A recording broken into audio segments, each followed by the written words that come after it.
Earlier today, we'll be discussing the issue of division of revenue bill. You know the toing and froing that has been going on from the National Assembly and the Senate.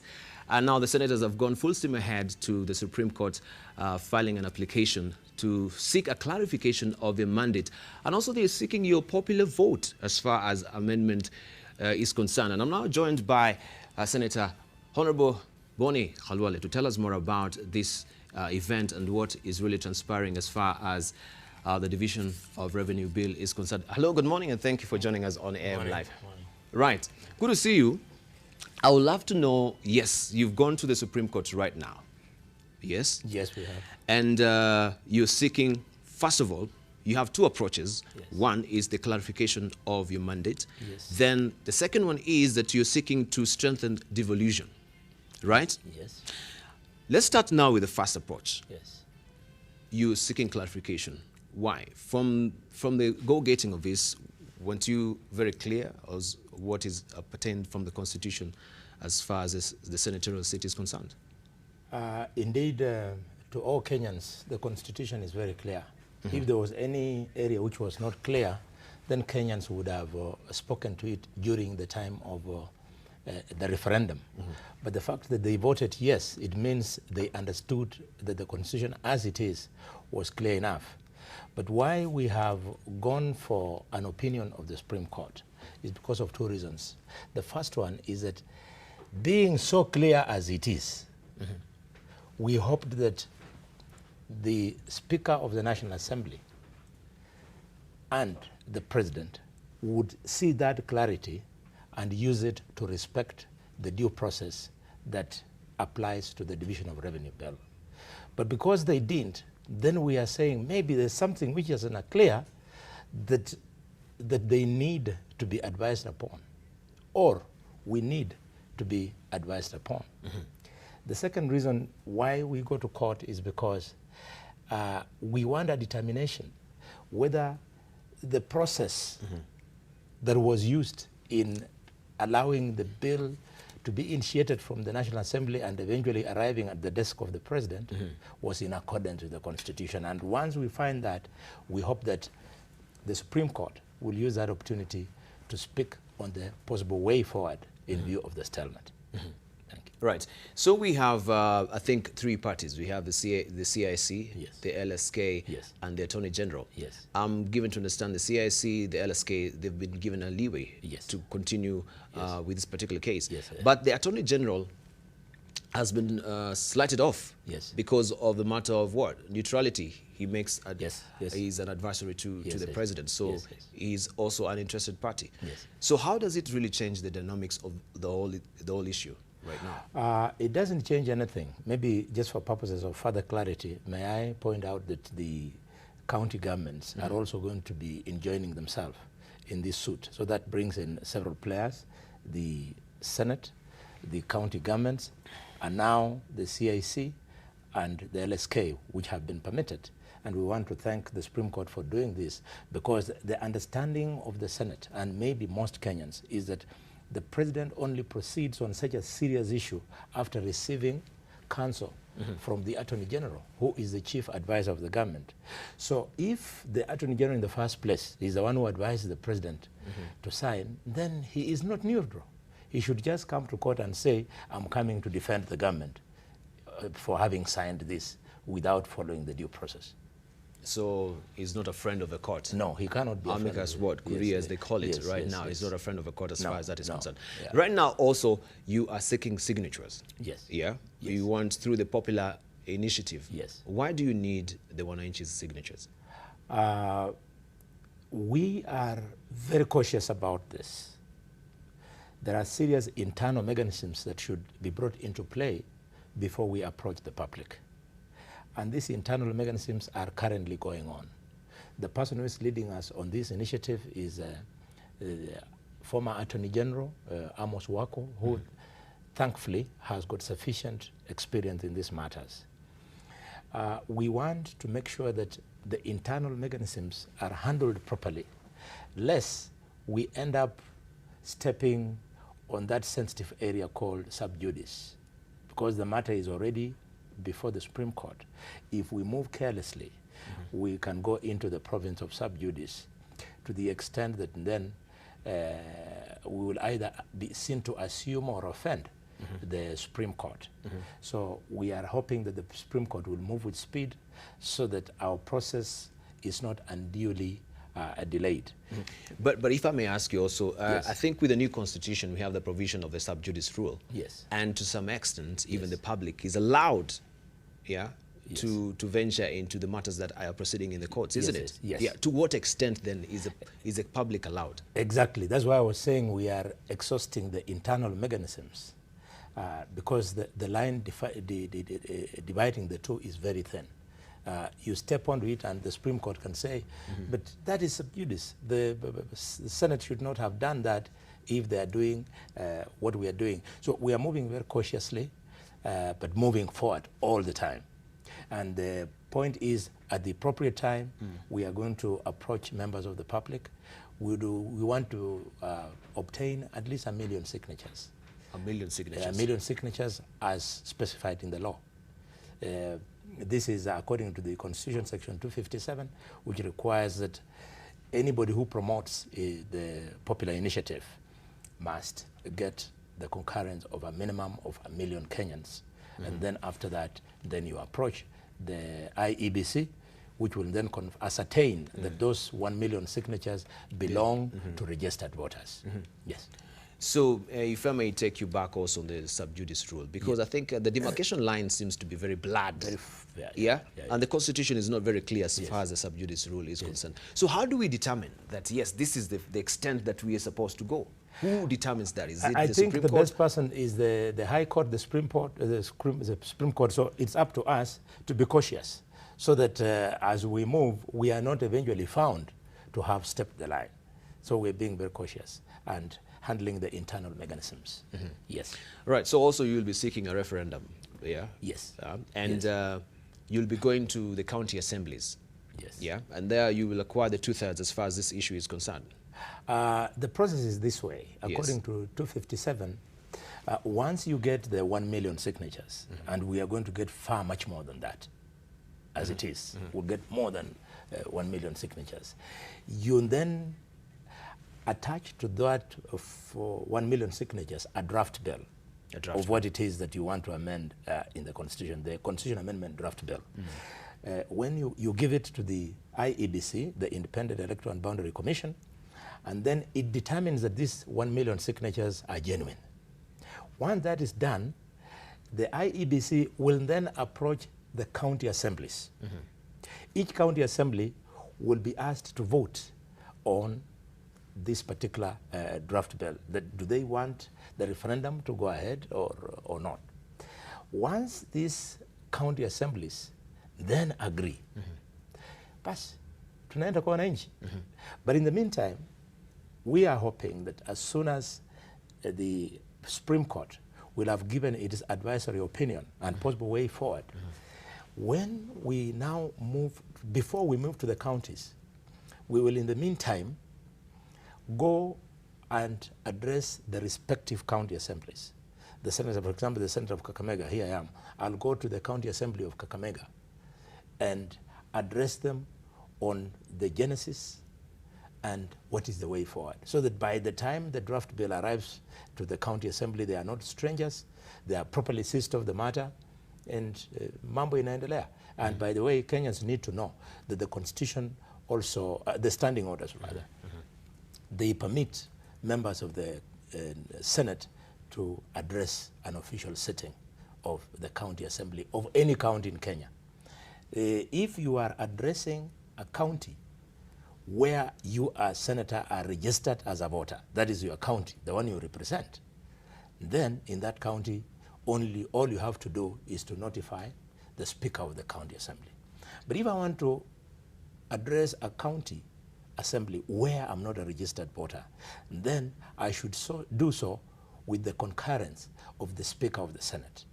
Then after that, you just move and address them. So we'll run around the country very quickly and make it very nice. And thank God for us, the country is so well structured in our favor, because already the county assemblies are on board, the speakers are on board, The governors are on board. The law allows us to access them. So it is going to be a very neat thing. And we want to show the country that you can move within the framework of the law and do things very well with maximum achievement of results.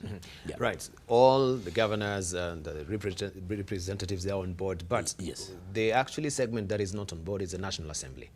Yes. Yeah, and actually there also you are seeking their 2/3, which automatically right now they're going to reject. Let me tell you. Yes. Let me tell you. There has been no test to prove that the National Assembly is not or is on board this way. The process through which the bill was taken to the president was wrong. If a decision is made by the Senate and that decision is taken to the National Assembly, the Constitution allows the National Assembly to veto that decision. However, in vetoing that decision, the National Assembly at that sitting must have at least 2/3 of all the members of the Assembly. Now, when the Speaker refused to address the issues we had raised in the Division of Revenue Bill, he did not even have 2/3 of members of the Assembly sitting in the first place. Neither did he allow a vote to take place. So we know inside the Assembly, we have a lot of members of the National Assembly who are with us. Leaning on your side. Yes, who are with us. For what reason?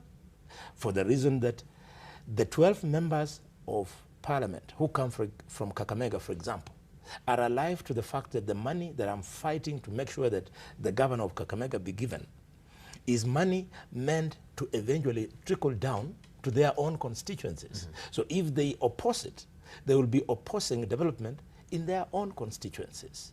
You cannot compare it to little monies like CDF. CDF is nothing compared to the devolved fund that will go through the governor's office.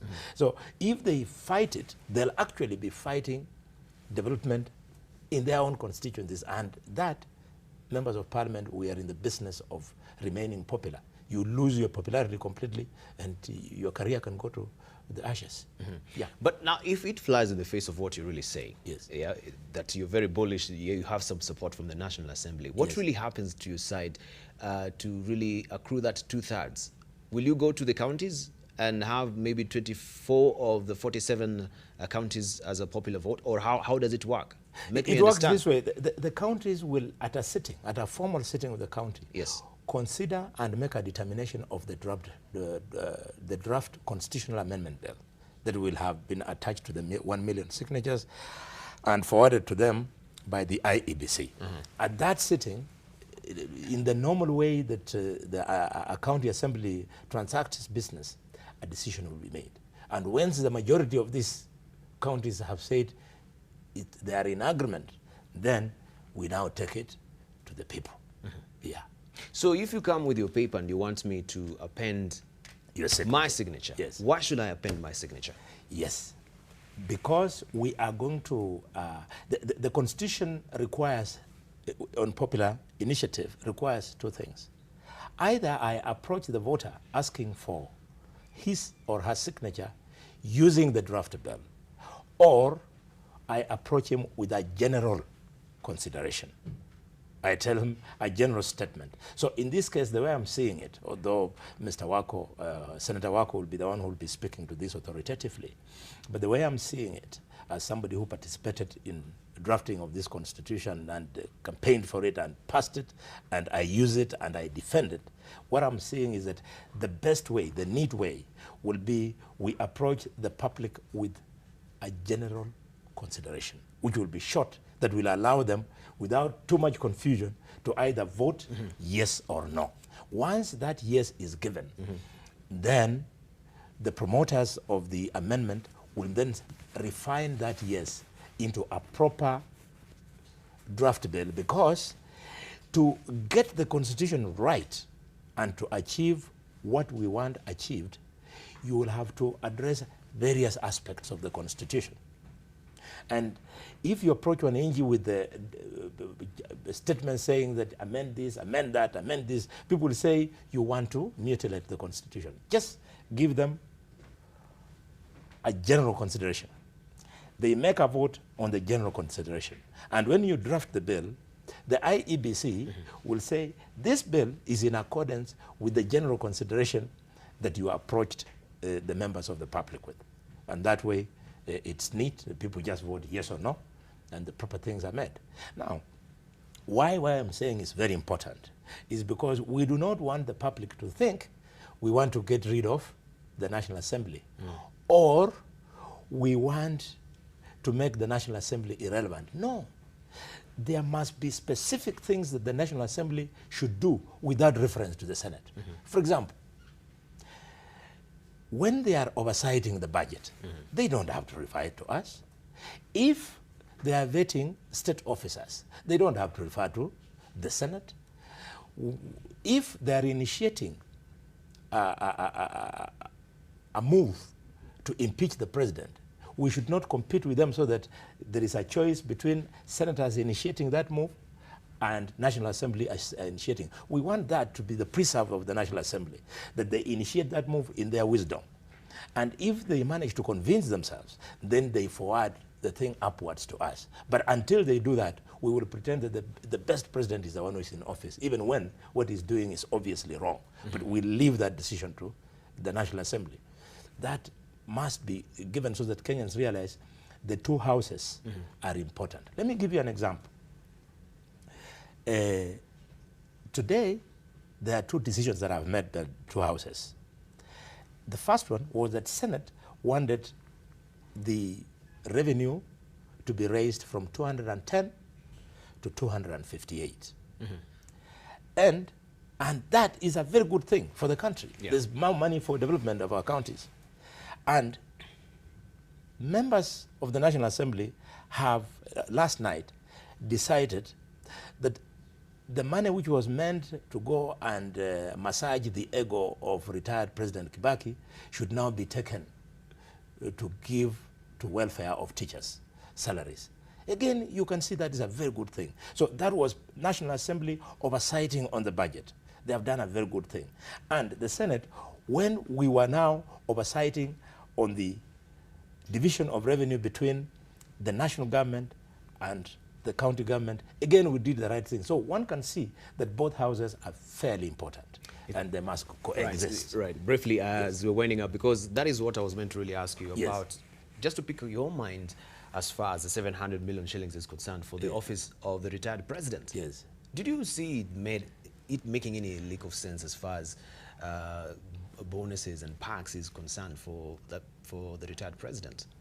Let me start by saying that legally, there is nothing wrong in giving that money for purposes of creating an office of the retired, the retired president. Legally, there's nothing wrong.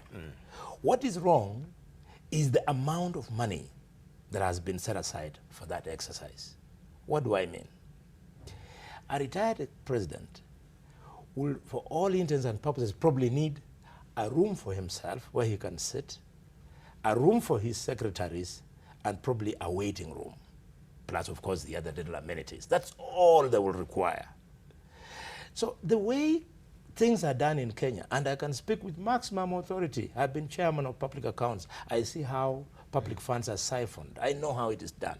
So what has happened is that the guy who was setting aside the 700 million has already identified a premises belonging to a member of the usual mandarins at Treasury.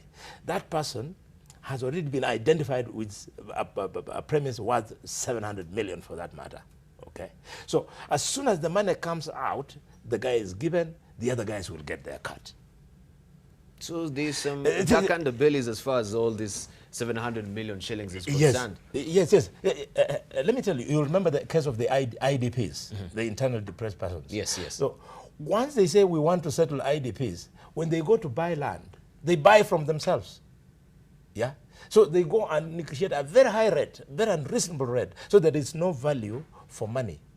One would expect that the president, having been given a send-off package of 25 million, having been billed a petrol station of 50 million, having been billed for a residence in Mwega of 500 million, surely that was more than enough. To add another 700 million, we are suggesting that we are richer in the United States of America. That is a colossal And amount, I should say. I'm so proud of the National Assembly for what they have done. Now they were speaking as members of parliament. And those who were calling them pigs now realize that even pigs can do good things. As always, it is always a treat having you on AM Live. I really do appreciate you coming. Yeah, you can continue sipping your coffee there. Right, let's see what we have as reactions here on Twitter. And we see what people are saying here.